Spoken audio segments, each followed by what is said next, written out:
Alright guys, you guys wanted my thoughts on the Note 8 Pro versus the V40. This was requested by a subscriber, so I'm going to be talking about these two smartphones. So we got an older flagship versus a budget phone.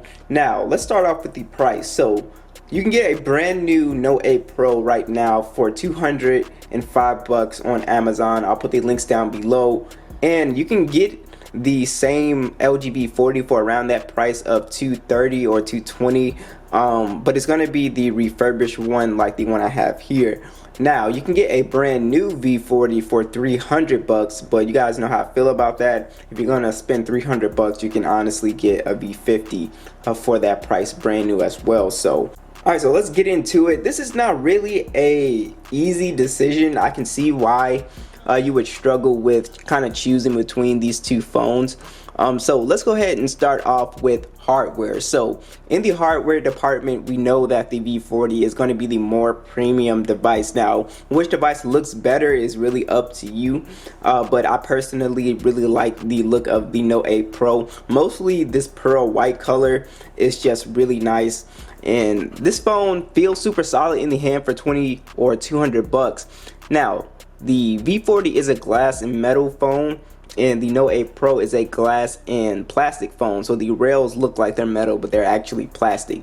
You know how you can tell is you can feel the cold touch. You can't with this one, but you can also just read spec sheets, right? So as far as just the feel in the hand, yes, the V40 is going to be the more premium feeling device here. As you can see, they both have a physical fingerprint scanner on the back. You have your camera setup. You have a quad camera setup on the Note 8 Pro, triple camera on the V40.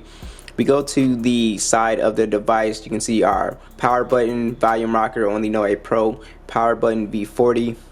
Down below we have our headphone jack, USB Type-C on both. We also have a single firing speaker on both. Your Google Assistant button and volume rockers on the V40. So let's go ahead and talk about the displays on both of these phones. So the Note 8 Pro has an IPS LCD display. It's HDR 6.53 inches, 1080p 395 for the PPI. Now on the LG V40, you have a 6.4 inch display, so slightly bigger display.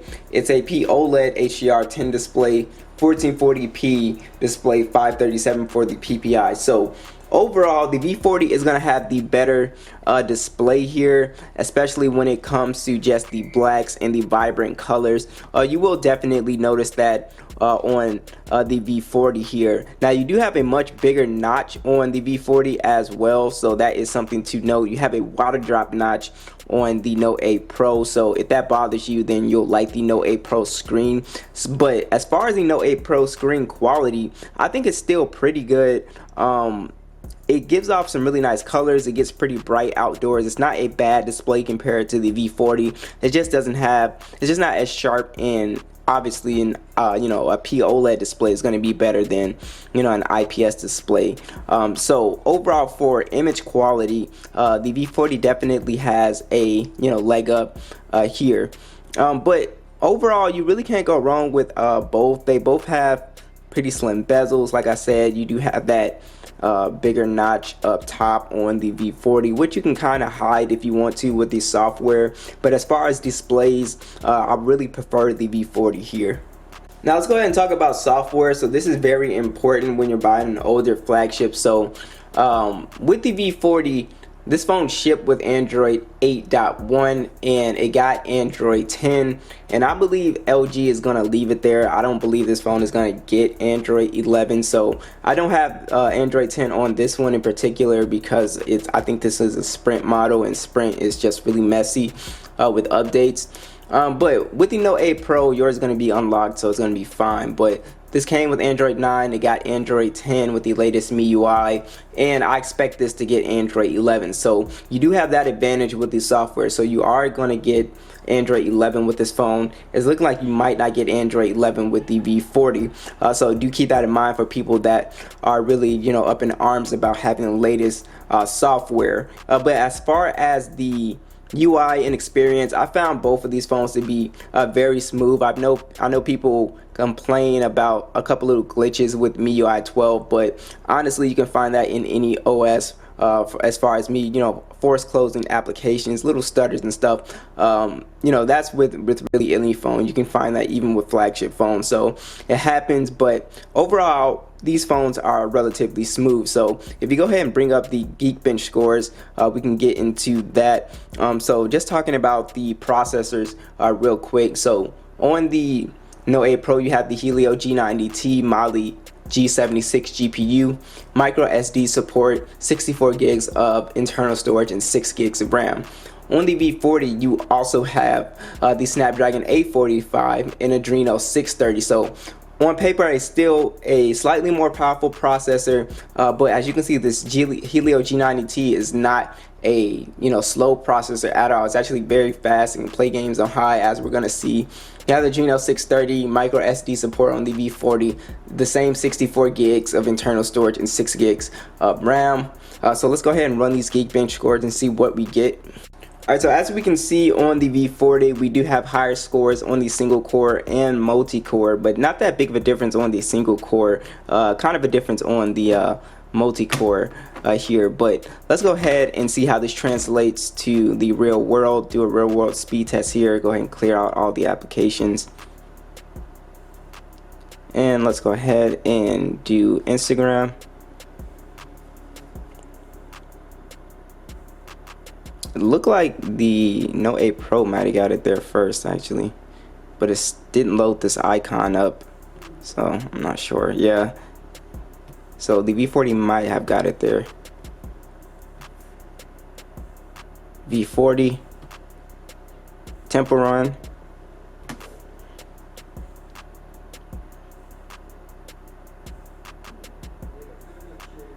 V40.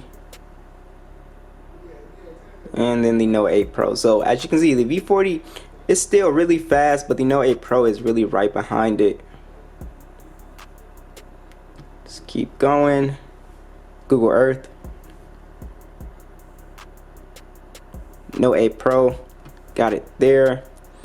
Let's go ahead and try. I thought it was on here. Where's the Subway Surfer at? Let's try Subway Surfer.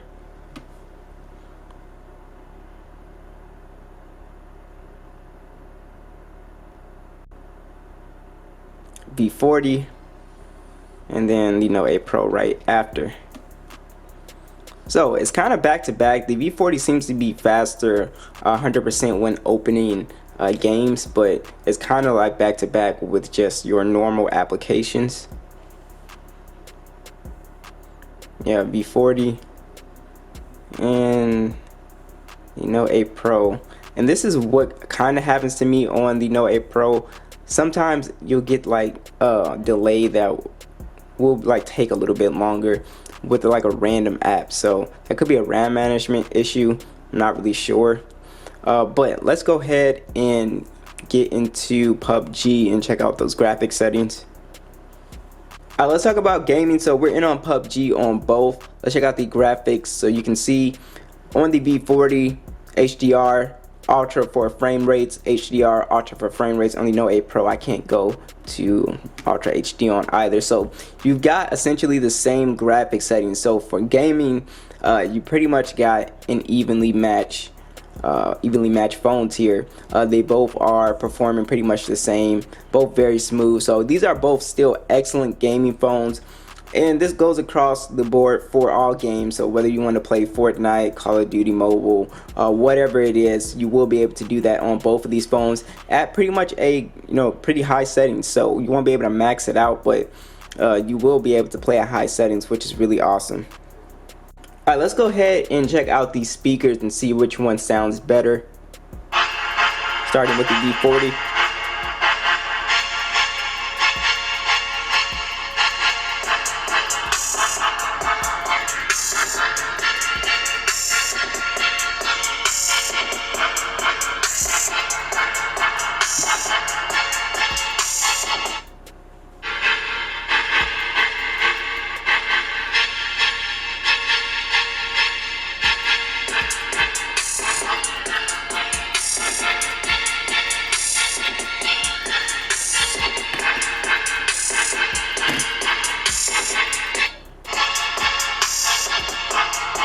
So the V40 definitely sounds louder, and I can actually hear the 808s with the V40. On the Note 8 Pro, I can only hear the kicks. I can't really hear the 808s. So as far as speaker quality, the V40 does have a slightly better speaker, and it is louder. Alright, so let's talk about all the little additional features that you get with each phone. The V40 has an IP rating, the Note 8 Pro does not, so if you get this phone wet or drop it in a toilet or something like that, it won't break immediately. You also have the quad DAC on the V40 as well, so if you have a high quality set of headphones, you can get a really great audio experience out of your V40, which is something that is really nice. So the V40 also comes with NFC on board as well, and you have a physical fingerprint scanner on the back, which works very fast, as you can see, very fast. And you also have the option of face unlock on the V40 as well. Alright, so on the Note 8 Pro, you do have the infrared port on here, which is really nice. So that is an awesome feature if you like to control your TV with your phone or an air conditioner or whatever. You can do that on the Note 8 Pro. So this phone also has the physical fingerprint scanner on the back, which works very fast, as you can see. And this phone also has NFC, so the only thing that it's missing is like an IP rating that the V40 has. That does not have it, and it doesn't have a quad DAC, but you sort of have that trade-off. The infrared port is a really cool feature to have. Now let's talk about the cameras. So after looking at both cameras on the computer, I'm not seeing a big difference in terms of image quality, which is impressive for the V40 since it's an older phone. But you do have more cameras on the Note 8 Pro, which is something that you might like. But let's start with the Note 8 Pro. So you got a 64 megapixel standard, a 8 megapixel ultra wide, a 2 megapixel macro, and a 2 megapixel depth sensor. You get 4K video, a 20 megapixel selfie that shoots in 1080p as well. Overall, the Note 8 Pro's photos are very good. You're gonna notice some very highly detailed shots on the Note 8 Pro. Dynamic range is pretty good on the Note 8 Pro as well, and the wide angle lens also keeps a good amount of detail. A lot of phones you will notice a really shift in detail from the main lens, which is something that I like. The selfie camera is really good on the Note 8 Pro as well. White balance is good. It's an overall really good camera, so I never complained about the Note 8 Pro's cameras. For 200 bucks, you can't really ask for much more. It gives you some really nice shots with your phone, which is something that I really appreciate. I think in one area where the V40 will beat the Note 8 Pro is with the depth of field, especially like if you look at the images of the rocks and stuff like that, you will notice that you just get a better shot on the V40. But let's go ahead and talk about the V40. So you have a 12 megapixel standard, a 12 megapixel telephoto, and a 16 megapixel ultra wide. You also get 4K video, 30 or 60 FPS. You actually have that dual camera setup up front. It's an 8 megapixel selfie and 5 megapixel standard that shoots in 1080p. So the V40 actually takes very good photos for its age. It still takes really photos up there with the V50. Actually, depth of field is excellent, detail is there. The ultra wide camera to me is better than the Note 8 Pro's ultra wide, and the selfie camera is really good as well. And you also get very natural colors with LG. You don't get these sort of over contrast colors that everybody else is doing these days, but it's just a really solid camera. Like I said, depth of field, detail is there. So I think overall for the shots, I would prefer the V40's cameras, but they're both extremely close. So video is really good on both of these phones as well. Again, I prefer the V40's video. So for me, I like the V40's cameras a little bit more than the Note 8 Pro, but again, they're very, very close. Now let's talk about battery life. So you have a 4,500 milliamp battery on the Note 8 Pro, 18 watt fast charging. On the V40 you have a 3,300 milliamp battery, 18 watt fast charging. You get wireless charging on the V40. You do not get that on the Note 8 Pro, so do note that it is very convenient to just drop your phone and be able to charge it. So battery life, actually, since you might be surprised, the Note 8 Pro's battery life is not that much better than the V40. I did my drain test and they both were around 7 hours and 30 minutes. So in just using the devices daily, like, you know, regularly throughout the day, they still feel like they drain about the same too. So that's one thing that I noticed. So overall battery life is going to be solid. You do have that wireless charging. So let's go ahead and recap. So the advantages with the V40 over the Note 8 Pro: you get a more premium design. You also get IP rating. You get all the little stuff like wireless charging on here, the quad DAC. You also get on here, to me, slightly better cameras. Not that by much, but slightly better cameras on the V40. Battery life is pretty good, and you can game and stuff like that. So on the Note 8 Pro, to me, I like the design better on the Note 8 Pro. Software, you will get Android 11 on here, so you do have, to me, a guaranteed software update over the V40 in my opinion. So that is something that could be important to you. And you also have the infrared port if you care about it. Some people don't, but that's up to you. And the Note 8 Pro does have more cameras, so you have that macro lens, which is always fun to play with. So it really comes down to the pros and cons of each device. So what do you guys think? Be sure to let me know, and I'll catch you guys in the next one.